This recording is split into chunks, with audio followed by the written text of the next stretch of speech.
Bonjour à toutes et à tous. Bienvenue à cette nouvelle séance de formation sur la programmation en Python. Aujourd'hui, nous allons voir les opérateurs de comparaison. Nous commencerons d'abord par définir ce que c'est qu'un opérateur de comparaison. Ensuite, nous énumérons les différents opérateurs de comparaison. Et enfin, nous terminerons comme toujours par un exercice d'application. Sans plus tarder, passons au résumé du cours. Les opérateurs de comparaison, comme leur nom l'indique, permettent de comparer des objets en Python. Les réponses de ces comparaisons sont des booléens, c'est-à-dire true ou false. Le tableau ci-contre vous montre les différents opérateurs de comparaison que vous avez dans Python. Inférieur, supérieur, supérieur égal, inférieur égal, équivalent, non équivalent. Attention, il ne faut pas confondre le symbole égal et le symbole égal égal. Le symbole égal est un opérateur d'affectation, tandis que le symbole égal égal effectue une comparaison. Lorsque vous écrivez y égale à 3, cela signifie tout simplement que vous affectez 3 à la variable y. Mais lorsque vous écrivez z égale y, cela signifie que vous êtes en train de vérifier si la variable z est équivalente à la variable y. La réponse après exécution sera true ou false. Voici l'exercice d'application du jour. Nous allons l'effectuer dans Spider. Je vous invite à le refaire chez vous aussi afin de pratiquer ce qu'on aura vu. Nous allons, comme toujours, dans Anaconda, puis dans Spider. Et nous allons commencer à répondre aux consignes. La première est de demander à l'utilisateur d'entrer son âge et de stocker sa réponse dans la variable âge. Print. Quel est votre âge?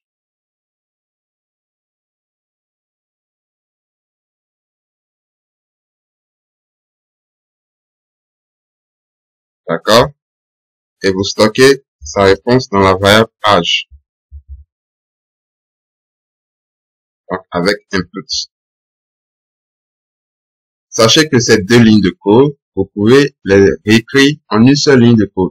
Et je vais vous montrer comment le faire. On va directement mettre âge égale input. Quel est votre âge? D'accord? Mais, tel que nous l'avons écrit, la variable âge, elle sera de type caractère, c'est-à-dire str. Nous voulons un nombre parce que l'âge, c'est un chiffre. Donc, l'âge est un entier. Nous allons lui spécifier que ce que nous voulons que l'utilisateur mette, c'est un entier. Et pour plus d'esthétique, nous pouvons indiquer à l'utilisateur d'écrire sa réponse à la ligne comme suit. Donc, juste après les ces trois symboles de supérieur et après le 2 points. Ceci est bien entendu optionnel, c'est juste une question d'esthétique. Maintenant, exécutons pour vérifier notre code.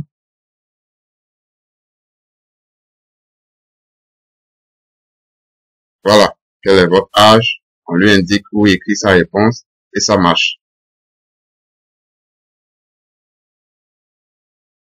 Vérifions que l'âge de l'utilisateur est inférieur à 13. Donc, print, âge inférieur à 13, tout simplement.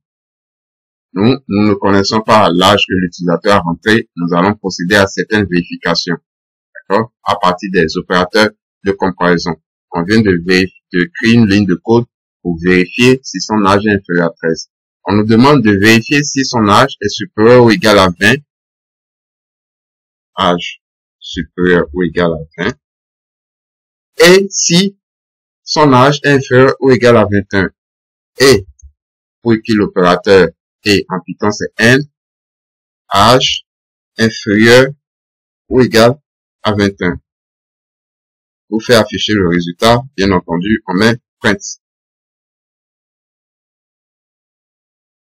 On évolue. On nous demande de vérifier si l'âge est égal à 19. Âge, print, âge égale 19. Regardez, ici, je veux vérifier si l'âge est égal à 19. Je ne veux pas affecter 19 à la variable âge. Donc, d'où le symbole égal, égal. D'accord?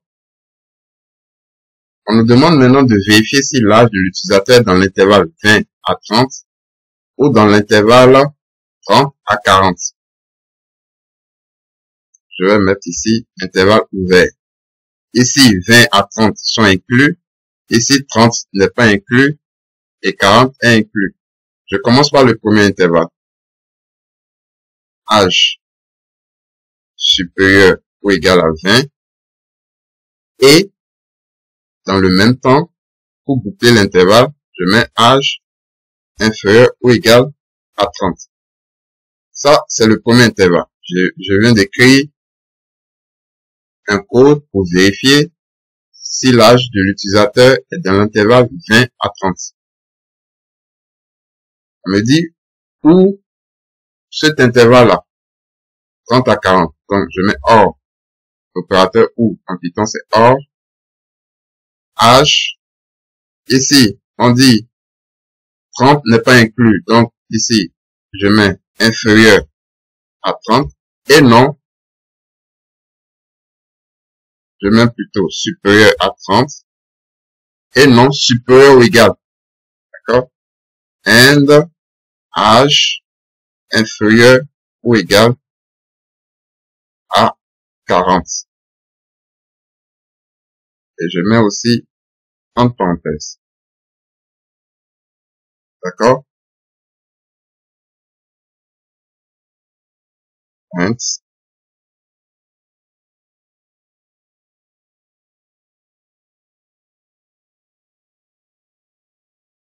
Donc, j'ai mis entre parenthèses.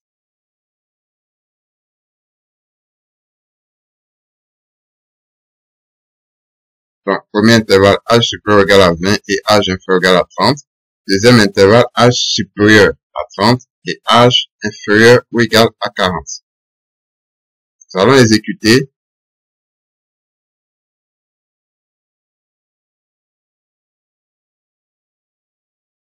Ici, il manque une parenthèse. Donc, lorsqu'il vous met syntaxe error, il faut vérifier où se trouve l'erreur.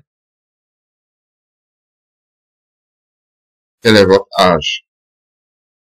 L'utilisateur rentre son âge. Et voici les réponses qui s'affichent. Nous allons aller pas à pas. Le premier nous met fausse.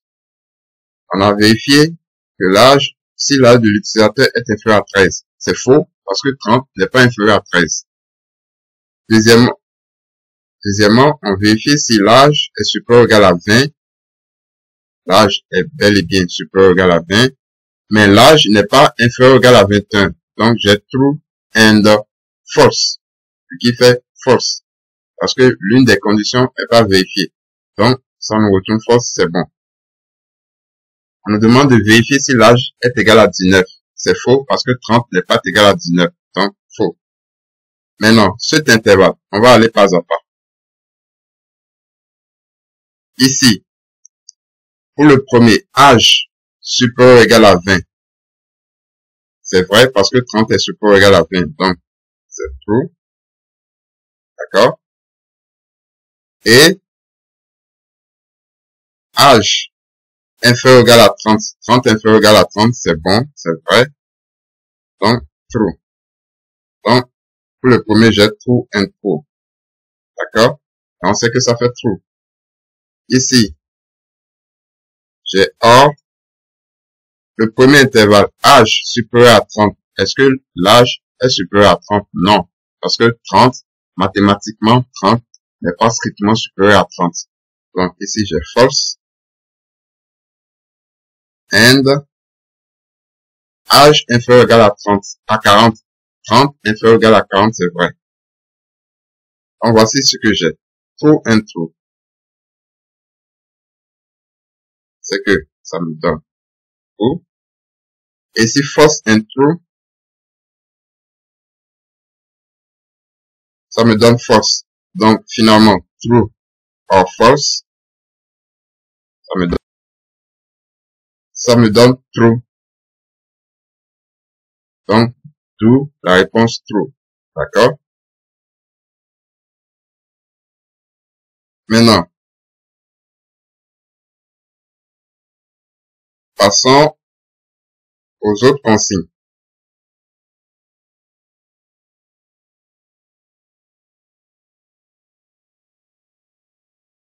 Vérifiez si 8 est égal à 8 en caractère. Le chiffre 8 égal à 8 caractères. Je fais print.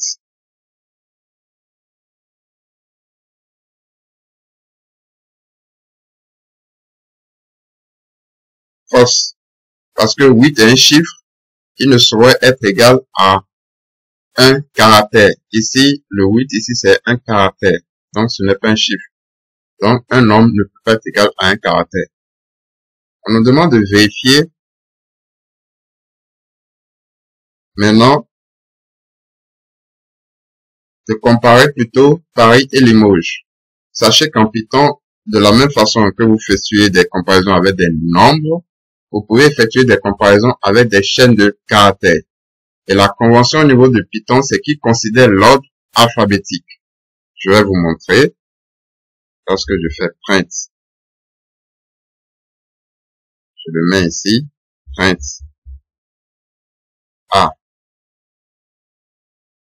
inférieur à C. Regardons ce que ça nous donne.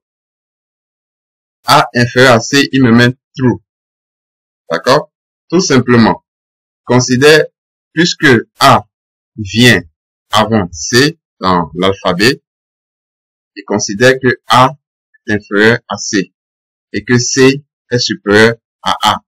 Donc, selon Python, le caractère qui vient avant, lorsqu'on prend l'ordre alphabétique, il est inférieur au caractère qui vient après, tout simplement. Suivant cette logique, selon vous, quelle sera la comparaison entre Paris et Limoges? Est-ce que Paris est inférieur à Limoges? D'accord? Selon cette logique-là, on peut déterminer sans exécuter la réponse. Dans l'ordre alphabétique, Limoges vient avant Paris, puisque la lettre L vient avant Paris. Donc, ça veut dire que Limoges est inférieur à Paris et Paris est supérieur à Limoges. Donc, cette proposition-là, Paris inférieur à Limoges, va résulter en un false. Ouais, false, exactement. Donc, voici comment se fait la comparaison au niveau des chaînes de caractères. Nous sommes au terme de cette séance de formation. Nous avons vu les opérateurs comparaison qui, avec les booléens, nous permettront de voir par la suite les structures conditionnelles.